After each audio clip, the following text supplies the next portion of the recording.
Singapore અને Shanghai જેવા વિદેશી શહેરોની તર્જ પર બનેલા વડોદરાના સેન્ટ્રલ બસ સ્ટેશનના ઉપરના હિસ્સાનું બાંધકામ અચાનક તૂટી પડ્યું હતું.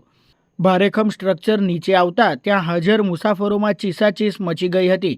ઘટનાની ગંભીરતા જોતા તાત્કાલિક ફાયર બ્રિગેડની ટીમ અને પોલીસનો મોટો કાફલો ઘટના સ્થળે દોડી આવ્યો હતો. ફાયર વિભાગ દ્વારા કાટમાળ ખસેડીને બચાવ કામગીરી શરૂ કરવામાં આવી હતી, જેમાં એક વ્યક્તિ મૃત હાલતમાં મળી આવી હતી.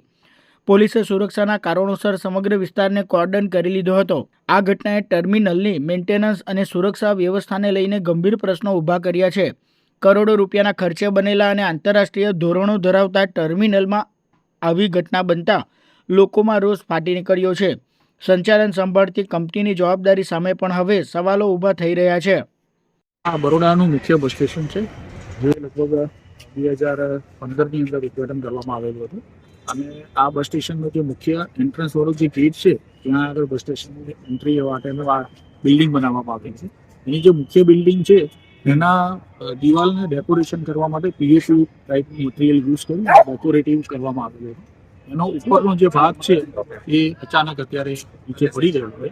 અને આ બાબતે આ બસ સ્ટેશન છે એ પીટીપી બેઝ ઉપર ક્યુબ કન્સ્ટ્રક્શન કંપનીએ બનાવેલું છે.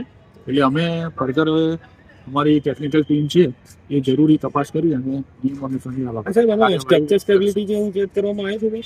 આ બાબત અમારી ટેકનિકલ ટીમ જરૂરી ચકાસણી કરી અને એ બાબતે આગળ ગુજરાતનું પહેલું એવું બસ સ્ટેશન છે પીપીપી બસ સ્ટેશનનું પ્રથમ